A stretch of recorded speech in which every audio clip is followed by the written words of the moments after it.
Salut, c'est Mathieu, bienvenue dans cette nouvelle vidéo sur la gestion du multijoueur d'Unreal. On s'attaque aujourd'hui à la réplication. C'est un gros chapitre, la réplication. Bien souvent, ça fait fuir les gens et pourtant, vous allez voir que d'un point de vue conceptuel, c'est très simple à comprendre.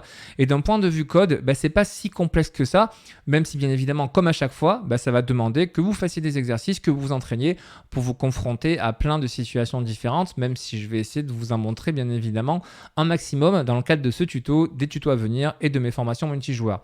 Donc, avant de passer directement d'Unreal et de vous montrer ça, c'est quoi au juste la réplication? Comprenez bien qu'en multijoueur, à chaque fois que vous allez faire une action, que ce soit sauter, ramasser un objet, tirer, faire spawn un acteur, n'importe quoi, ça va toujours transiter par le serveur. C'est-à-dire que pour que l'action soit reproduite auprès de tous les joueurs, c'est-à-dire pour que le jeu présent sur l'ordinateur de chacun des joueurs qui est en cours d'exécution puisse voir le joueur A ou B ou C, peu importe, en train de sauter, ça veut dire qu'à un moment, le joueur A va dire au serveur « je veux sauter ». Le serveur va dire au joueur A et à tous les autres, ok, le serveur A peut et donc est en train de sauter.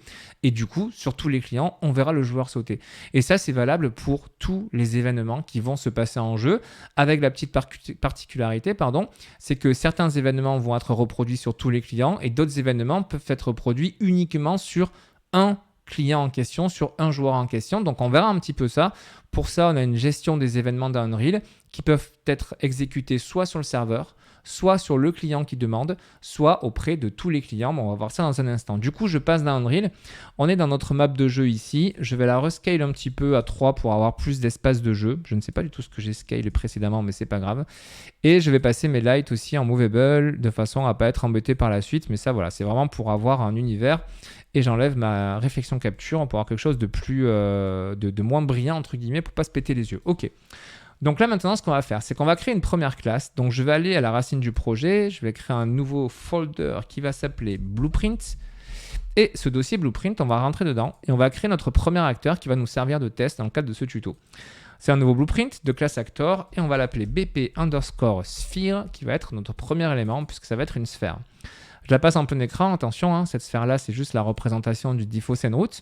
Donc nous, on va rajouter une sphère, vraiment en composante, que je vais surélever pour qu'elle soit au-dessus du terrain, voilà. Et on va lui appliquer un matériau à cette sphère. Alors moi, je vais prendre un matériau qui puisse facilement être... qui puisse nous représenter facilement quand on va faire une rotation, en fait, voir que cet acteur en question est en train de bouger. Je pourrais prendre ça, mais c'est pas forcément ces matériaux-là que j'avais envie de prendre. Si je tape rock, ça va me donner quoi? Ouais, ça me donne cela. Bon, je vais prendre un matériau comme ça. Ça me permettra de bien voir le matériau tourner. C'est pas celui-ci que j'avais repéré, mais je ne sais plus du tout comment il s'appelle. Je suis désolé, je prends mon temps, mais voilà, je vais prendre celui-ci qui va me permettre de pouvoir facilement, ou plutôt celui-là, voilà, de pouvoir facilement repérer l'objet qui bouge. Excusez-moi, 5 minutes pour choisir un matériau. Maintenant qu'on a ça, donc dans notre classe acteur ici, ce qu'il faut bien comprendre, c'est quand on va à la racine ou qu'on sélectionne le class default, c'est pareil, on va avoir à droite tout un chapitre ici sur la réplication, donc sur le fait de répliquer un acteur. Et donc si on veut que cet acteur soit répliqué, dans certaines conditions seulement, on va cliquer là-dessus, et dans d'autres conditions, on ne cliquera pas là-dessus. Ça va dépendre, vous allez le voir dans un instant, si vous voulez que ce soit la même instance chez tous les joueurs ou pas. Il y a plein d'autres paramètres ici, on y viendra vraiment par la suite, mais en gros, vous pouvez définir ou pas le nombre de fois que votre acteur va être répliqué sur votre niveau, de façon à ce que s'il y ait des mouvements ou quoi, voilà, dire s'il y a quelque chose qui bouge rapidement, qui a un fort intérêt, il va falloir le mettre à jour très souvent. S'il y a quelque chose qui a très peu d'intérêt ou qui a très peu de mouvement, on ne va pas avoir l'intérêt d'occuper l'espace du serveur parce qu'il faut bien s'imaginer que c'est de la data qui va transférer entre le serveur et les clients. Donc pour éviter de surcharger de data, on cherchera à optimiser, mais ça on verra vraiment ça par la suite. Donc là on a cette sphère. Ce qu'on va faire maintenant, c'est aller dans le blueprint du personnage et c'est dans ce blueprint du personnage, donc le third person, dans lequel on va s'amuser un petit peu et on va rajouter du code pour pouvoir faire spawn cet acteur quand on va appuyer sur une touche. Donc là, je vais utiliser ma touche F du clavier. Donc je tape F keyboard pour venir filtrer ceci. Et sur ma touche F ici, je vais utiliser ma fonction qui va me permettre de faire spawn un acteur. Donc le spawn actor from class. L'acteur en question, la classe en question, ça va être le BP sphere qu'on vient de créer. Donc je le sélectionne. Et je split ici le spawn transform de façon à faire spawn dans le point 0 tout simplement de mon univers. Attention quand on fait ça, toujours vérifier que votre niveau soit bien au niveau 0 ici en Z, parce que sinon ça peut un petit peu poser des soucis si votre objet spawn sous votre niveau. Donc là, ce serait ce qu'on ferait si on n'avait pas de gestion de multijoueur. Regardons, ayons la curiosité de regarder ce que ça va donner ceci. En mode, on débute le multi, je fais spawn un acteur, en appuyant sur une touche qui pourrait être une touche qu'on rentrerait dans les settings du jeu bien évidemment, et on va voir comment ceci donc fonctionne. Je déplace mes personnages, je les mets un petit peu aux quatre coins de la pièce, et par exemple sur lui je vais appuyer sur F, et vous voyez que j'ai bien l'objet qui a spawn, mais regardez sur les autres fenêtres, on voit que ça n'a pas spawn, l'objet n'apparaît pas. Pourquoi? Parce que là, on a une gestion du multijoueur qui est chaotique. En fait, on ne le gère absolument pas. Donc, c'est uniquement le client qui va faire spawn l'objet qui va le voir. Donc, ceci ne nous intéresse pas, on fait Alt F4 parce que là, votre jeu il sera totalement pété. Nous, ce qu'on souhaite faire maintenant, c'est quand on va appuyer sur une touche, on va demander au serveur, justement, c'est ce que je vous disais, on va dire au serveur, je veux faire spawn un objet. Pour demander quelque chose au serveur, on va faire un événement. Donc, je fais clic droit, Custom Event. Je vais l'appeler S majuscule underscore pour dire qu'on va demander au serveur. C'est une convention de nommage que je vais prendre pour le tuto. Suivez-la comme ça pour le tuto, mais après, libre à vous d'utiliser comme vous le souhaitez. Donc, le serveur, et on va tout simplement l'appeler spawn actor. Et donc, ça va être un événement. Pourquoi je passe par un événement et pas par une fonction? Parce qu'en multijoueur en Blueprint, les événements peuvent gérer, en tout cas même ils gèrent la réplication, les fonctions ne les gèrent pas. Alors rien ne nous empêche de créer des fonctions et d'appeler des fonctions dans un custom event de façon à gérer la réplication. Mais voilà, sachez que vous ne pouvez pas faire une fonction directement et l'appeler, elle ne sera pas répliquée. Cet événement ici que j'ai créé, quand je le sélectionne, à droite, vous voyez, on a ici le replicate. Par défaut, c'est pas répliqué. Mais ici, on a trois autres façons, trois autres modes qui sont le multicast, le run on server, le run on owning client. Ce qui nous intéresse pour l'instant, nous, c'est le run on server. Et à chaque fois, de toute façon, vous allez passer par le run on server pour gérer du multijoueur. C'est-à-dire que si vous voulez faire une action qui s'exécute que sur le serveur, si vous voulez faire une action qui s'exécute que chez le joueur qui demande l'action en question, ou si vous voulez faire une action qui doit être vue chez tout le monde, avec tous les exemples que je vous ai donnés en introduction, chaque fois, ça va passer par ceci au préalable. C'est le serveur qui va gérer la première demande. Donc là, quand je vais appuyer sur ma touche F, je vais exécuter cet événement spawn actor. Donc du coup, je vais l'appeler spawn actor et je vais récupérer ici celui que j'ai créé. Donc là, quand je vais appuyer sur ma touche F, peu importe l'instance du joueur dans laquelle je suis, si je suis le joueur 1, 2, 3, 4, etc., je vais dire au serveur, OK, je veux faire quelque chose. Le serveur sait quel est l'acteur qui lui demande de faire cette information. Et là, à ce stade, si je me dis, bon, bah, la réplication, c'est bon, j'ai fait le travail et je fais ceci, autrement dit, bah, le serveur, on va lui demander de faire spawn l'acteur, il va se passer quoi à votre avis? Bah, là, l'acteur, il va spawn uniquement auprès du serveur, puisque c'est le serveur qui effectue l'action, et il effectue pour lui-même et non pas au titre de tous les joueurs ou au titre du joueur qui lui demande.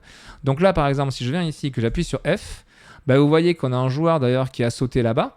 Moi, je ne vois pas ma sphère, mais par contre, la sphère, on la voit sur la fenêtre du bas qui est ici. Et ça, on devine du coup que le serveur, bah, c'est lui en fait. C'est-à-dire que c'est un client qui a demandé le spawn de l'acteur, mais par contre, il est apparu que chez le serveur. On note quoi aussi, c'est intéressant, c'est que quand on va sur un client, même si on ne voit pas la sphère et qu'on essaie de se déplacer contre la sphère, vous voyez ce que ça donne? Le déplacement là qui est, hop, là, qui est haché, c'est tout simplement que le serveur, lui, il sait qu'il y a un objet ici. Donc, il sait qu'il va y avoir une collision ici. Donc, même si visuellement parlant, il n'y a pas de représentation graphique de la sphère chez tous les clients, étant donné que, comme je vous le disais, c'est le serveur qui est le maître du jeu, à chaque fois qu'un client va se déplacer, c'est le serveur qui va vérifier si, en fonction de là où se trouve le client, est-ce qu'il y a un objet, est-ce qu'il y a un contact, est-ce qu'il y a une collision, est-ce que le client peut passer? Et là, comme le serveur, lui, il a fait spawn chez lui un objet qui a une collision, bah, il empêche les clients de pouvoir passer. Et donc, c'est pour ça que, en fonction de comment vous gérez la réplication, si vous le faites bien ou mal, bah, vous pouvez vous retrouver avec des aspects un petit peu bizarres, vous dire, mais attendez, pourquoi je suis bloqué alors qu'il n'y a rien du tout devant moi? Bah, si, sur le serveur, il y a quelque chose. D'ailleurs, parenthèse, hein, si vous gérez mal la réplication, par exemple, d'une porte dans un jeu, si la porte est ouverte chez quelqu'un et fermée sur le serveur, le quelqu'un en question la verra ouverte, il va essayer de passer, mais il va être bloqué devant. C'est tout simplement parce que le serveur va dire non, je suis désolé, chez moi la porte est fermée, donc tu ne passes pas. Et donc même si visuellement la porte est ouverte, il y a collision et le joueur ne passera pas. Donc on va continuer à analyser un petit peu ces cas. On va dire ok, là finalement, nous, l'acteur, il faut qu'il spawn chez tous les clients. On veut que tous soient au courant. De ce fait, on va faire quoi? On va enchaîner, c'est-à-dire que quand on va appuyer sur le F, on va dire au serveur ok, on veut faire spawn un acteur. Et cet acteur, on veut le faire spawn chez tous les clients. On va créer un autre custom event dans la foulée. On va l'appeler A_, autrement dit, M_ pour le multicast, un des trois types que nous pouvons mettre donc en termes de réplication d'événements, m underscore, et je vais l'appeler spawn actor. Je garde le même nom pour avoir bien le lien entre les deux. C'est uniquement psychologique, hein, il n'y a pas d'impact dans Unreal. Et cet événement-là, on va le choisir cette fois-ci en multicast ici. Le multicast, c'est que cette opération va être effectuée chez tous les clients. Le multicast, on va faire quoi? On va demander à faire spawn l'acteur. Et ici, l'acteur, on va faire quoi? On va dire tout simplement que tu exécutes cette fonction multicast. Donc, on dit à l'acteur, on veut faire spawn un objet, et le serveur va dire, OK, je le fais spawn chez tout le monde. Attention, c'est un faux ami que je suis en train de vous montrer. C'est une des possibilités, mais vous allez comprendre une nuance par rapport à ce qu'on va faire après. Donc là, on va faire un M spawn actor. Donc, on va appeler notre événement qui est ici. Et donc là, dans la logique, j'appuie sur ma touche F, je dis au serveur d'exécuter quoi? D'exécuter cet événement qui va être exécuté chez tout le monde et qui va être de faire spawn un actor. On va tester. Vous allez voir que ceci va être totalement fonctionnel, c'est-à-dire que chez tous les clients, on va bien avoir l'acteur qui va spawn. On rentre dans nos phases de test. Je vais réutiliser le même système que tout à l'heure si Windows me le permet. On va tester ça. 1, 2... OK, il ne veut pas, c'est pas grave, ça reste quand même un petit peu bugué encore. Donc, je vais déplacer tous mes acteurs. OK, par exemple, lui, j'appuie sur F et vous voyez que maintenant, sur tous mes clients, j'ai bien l'acteur qui a spawné. Donc maintenant, on va bien pouvoir dire, OK, j'ai une collision, je la vois chez tout le monde et c'est normal que je ne puisse pas passer. Ceci dit, à ce stade, il s'est passé quoi? Il s'est passé que chacune des sphères que vous voyez sur chacun des clients est une sphère différente. Ce n'est pas la même instance de l'acteur qui est présente. Pourquoi ça marche? Et pourquoi je vous dis que finalement, ce n'est pas la même sphère? Parce qu'au début de la réplication, je vous ai dit, rappelez-vous, quand on était sur la sphère ici, je vous ai dit on peut répliquer un acteur, tout comme on peut ne pas le répliquer. Si on ne le réplique pas, cet acteur, alors effectivement, je vais être obligé de multicast mon opération pour que ce spawn se fasse partout. Mais là, pour le coup, on a vraiment sur chacun des clients une instance différente qui va spawn. Mais ça pourrait très bien se faire. C'est-à-dire que selon le type d'objet que vous voulez faire spawn, si vous voulez que l'objet spawn et qu'après il n'y a pas vraiment d'interaction avec, que c'est juste un élément de décor ou quoi, vous pourriez très bien utiliser ça. C'est-à-dire que du coup, l'événement, il n'est pas répliqué. Ça ne demande pas d'avoir de la communication réseau qui se fasse une fois que l'acteur a spawn. L'acteur a spawn chez tout le monde, il n'y a pas de souci, vous le laissez. Par contre, si vous souhaitez que ce soit vraiment la même instance qui apparaisse partout, alors à ce moment-là, on va faire quoi? Notre acteur de sphère, on va dire ici qu'on va répliquer cet acteur. On compile. Et quand on va faire spawn notre acteur en appuyant sur la touche F, cette fois-ci, on a juste besoin de dire au serveur, tu crées l'acteur. Et comme cet acteur a sa variable répliquée de valider, de cocher, donc true, du coup, cet acteur va vraiment être répliqué. Et le serveur va le faire spawn et automatiquement, cette instance présente sur le serveur va être aussi présente sur tous les clients. Et c'est la grosse différence par rapport à ce qu'on vient de voir précédemment. On aura vraiment le même acteur présent partout. Et donc, à un moment, si on détruit cet acteur, il sera détruit partout automatiquement aussi. C'est vraiment la grosse différence entre les deux. Du coup, là, on va faire quoi? Je vais faire mon spawn acteur que j'ai effacé malencontreusement. Donc, je vais récupérer mon BP sphère ici. Voilà. On transforme à 0 toujours pour pas s'embêter. Et étant donné que maintenant notre sphère, on a validé le fait que ce soit répliqué, automatiquement, bien qu'on l'exécute uniquement sur le serveur, ça va être présent partout. On va refaire notre test tout de suite et vous allez voir que ceci va parfaitement fonctionner. Donc vous voyez, il y a plusieurs façons de faire les choses. Il va simplement falloir, en fonction des situations dans lesquelles vous allez être, vous dire, OK, en fait, il vaut mieux faire telle situation, telle situation. J'appuie sur F, j'ai bien ma sphère qui est présente chez tous les clients. Et cette fois-ci, c'est vraiment la même sphère qui va être présente partout. Donc, c'est vraiment une introduction que je voulais faire à la réplication. Vous montrer que ce n'est pas si complexe que ça, que de faire spawn un acteur. Mais bien évidemment, si c'était aussi simple, alors tout le monde le ferait. Mais vous allez voir que ce n'est pas si complexe et que tout le monde peut le faire. Du coup, je reviens ici. Je vais venir sur notre acteur et on va rajouter un élément sur l'acteur pour vous montrer que la réplication a des choses qui sont prises par défaut en compte dans la réplication. Par exemple, ici, si je viens rajouter un composant de rotation qui va faire donc tourner cet événement, si je le mets en simulation, on voit que notre sphère tourne sur elle-même. Donc ça, c'est un composant que vous connaissez très probablement. De ce fait, quand je vais exécuter sur tous mes clients ou sur le serveur le spawn de cet acteur, la rotation va être bien évidemment prise en compte aussi. C'est tout l'acteur qui va être répliqué en incluant donc sa rotation. Vous voyez ici, on a bien l'acteur qui est en train de faire sa rotation. Et si je vais sur les autres, on voit ça également. se pose une question, je vais vous teaser un petit peu sur la vidéo suivante, mais se pose une question, se dire ok, là il y a un acteur qui vient de spawn, mais si j'ai un joueur qui arrive après le spawn de cet acteur, est-ce qu'il va voir justement le spawn de cet acteur?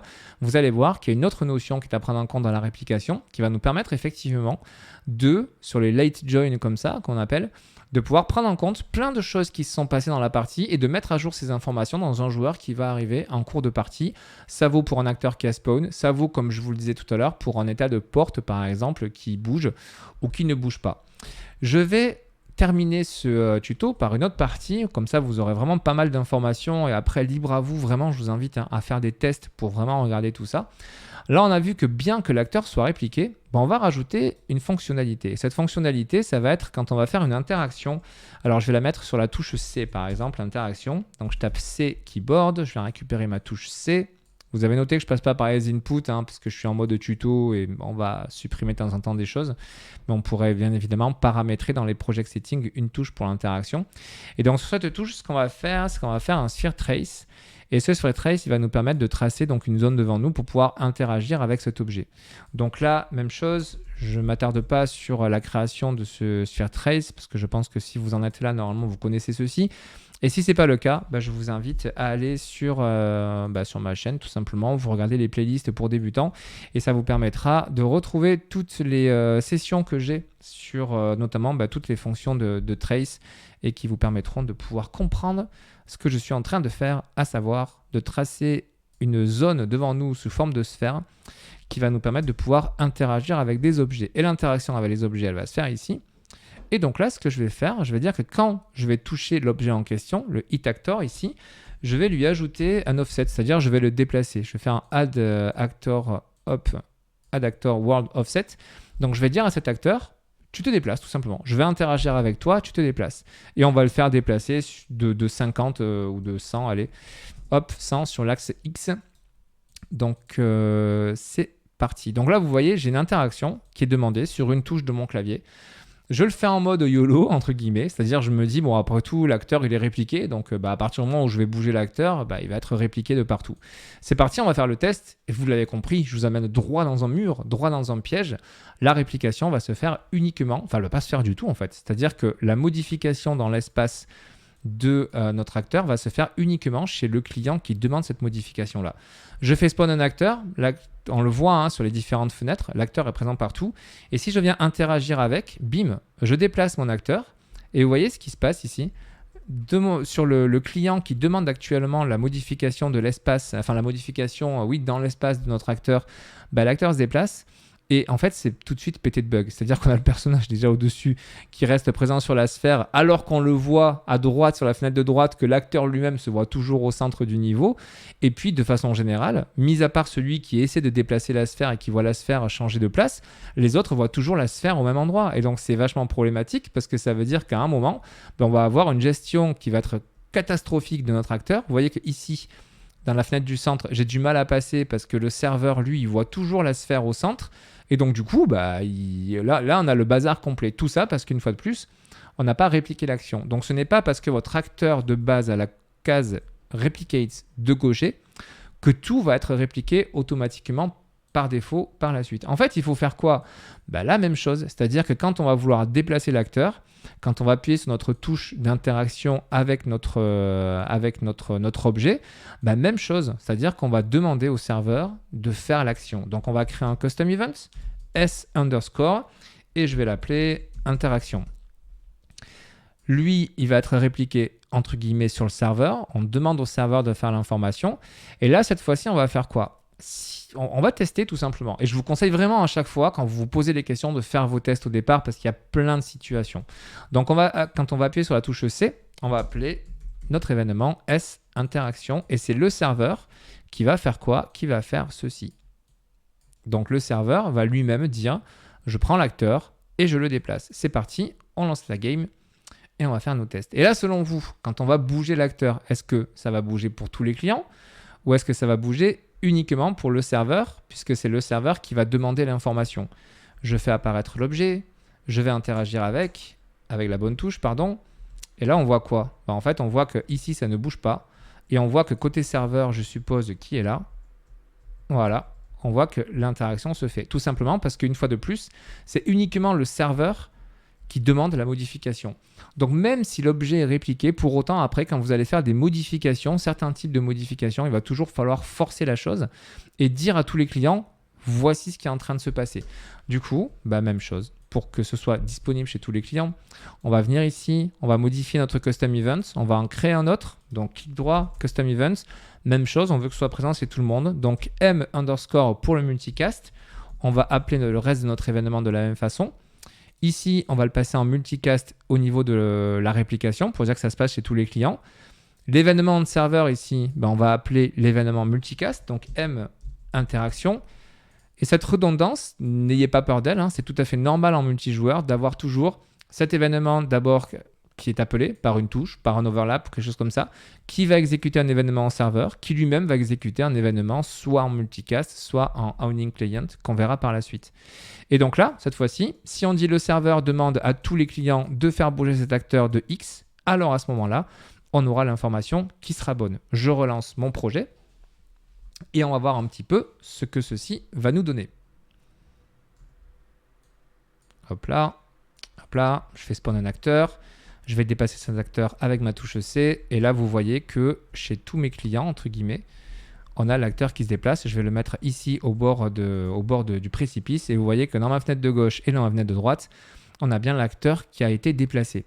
Donc, vous voyez que là, la modification, elle se fait bien en multicast. On a bien chez tous les clients cet acteur qui est le même partout, c'est la même instance. Mais on précise quand même qu'on doit le bouger comme ceci. Enfin, on va tester autre chose. Parce que vous allez voir qu'il y a un paramètre, ici, quand je retourne dans mon BP Sphere et qu'on regarde au niveau de la réplication, vous avez un replicate ici et vous avez aussi un replicate movement qui va vous permettre de pouvoir répliquer les mouvements. Vous le voyez, les mouvements et de location liés donc à l'objet. Quand on va cliquer là-dessus et qu'on va revenir comme on était juste précédemment, c'est-à-dire qu'on va exécuter cet événement uniquement depuis le serveur, autrement dit, j'appuie sur ma touche d'interaction et je demande au serveur de faire la modification dans l'espace du coup de notre objet et que cet objet, cette fois-ci, non seulement il est répliqué, mais qu'en plus il a le mouvement qui est répliqué, alors à ce moment-là, on va vérifier si le mouvement est réellement répliqué. On va vérifier si, comme l'indique le tooltip du replicate movement, à condition que tout ne crache pas, est-ce que je vais avoir au moins le serveur et mon client? Ce n'est pas sûr. C'est pas grave, je vais relancer directement en appuyant sur Play qui vous permet de fermer vos fenêtres actives et de réouvrir vos fenêtres. Allez, cette fois-ci, ça passe, c'est cool. Donc, je vais séparer mes fenêtres. Je fais spawn un acteur et là, je vais appuyer sur ma réplication. Et là, on va voir si, justement, on a le replicate movement qui se fait. Et vous voyez que dans ce cas-là, on a bien notre acteur, bim bim, qui a voyagé partout, étant donné qu'on a le replicate movement qui est coché. Donc, comme vous pouvez le voir, il y a plusieurs façons de faire les choses, entre guillemets. Il faut vraiment prendre en compte tous les paramètres que vous aurez cochés. Il faut vraiment prendre en compte le type d'action que vous allez faire, quel est le type d'acteur sur lequel vous êtes en train de travailler, et est-ce que c'est un acteur, par exemple, qui va nécessiter de bouger, des choses comme ça? À ce moment-là, si vous mettez le replicate movement, automatiquement, si c'est le serveur qui fait l'action et que le serveur est répliqué, automatiquement, son mouvement sera répliqué. Si ce n'est pas le cas, à ce moment-là, vous pouvez agir sur un acteur et dire chez tout le monde, je vais le bouger. Bref, il y a plusieurs façons de faire les choses, mais il y a des façons qui sont plus optimisées.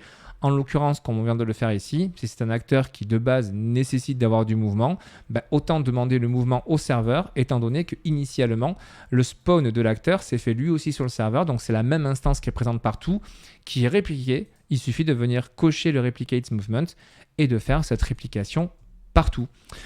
Voilà ce que je pouvais vous dire dans cette longue première vidéo dédiée donc à la réplication d'Unreal. Pour récapituler très simplement, vous avez dans tous les acteurs une case à cocher qui est replicate et qui va vous permettre de dire à partir du moment où je fais spawn cette classe, si elle est répliquée, je le fais sur le serveur, ce sera présent partout. Si par contre je veux faire spawn un objet qui doit être présent partout mais qui est juste un objet de décor, il n'y a pas vraiment d'interaction avec, donc on n'a pas besoin d'utiliser la bande passante pour avoir des allers-retours entre le serveur et les clients pour des changements d'état par la suite, à ce moment-là, vous faites spawn une instance différente par ordinateur. Si c'est le cas, vous ne cochez pas le replicate, vous faites un spawn sur la fonction en multicast et ça vous permet d'avoir cet objet qui apparaît partout. Il y a plein d'autres exemples qui arrivent. On va voir comment on va gérer le owning client. On va voir plein de spécificités. On va voir aussi comment répliquer la classe character qui, vous le voyez, par défaut fonctionne. On voit bien tous les personnages sauter. Mais quand on va vouloir modifier des vitesses de déplacement, quand on va vouloir rajouter d'autres animations, il va falloir mettre quand même un petit peu les mains dans le cambouis pour que tout ceci fonctionne. Mais ça, ce sera dans les vidéos suivantes. Digérez bien celle-ci. Prenez soin de vous. À très bientôt. Ciao!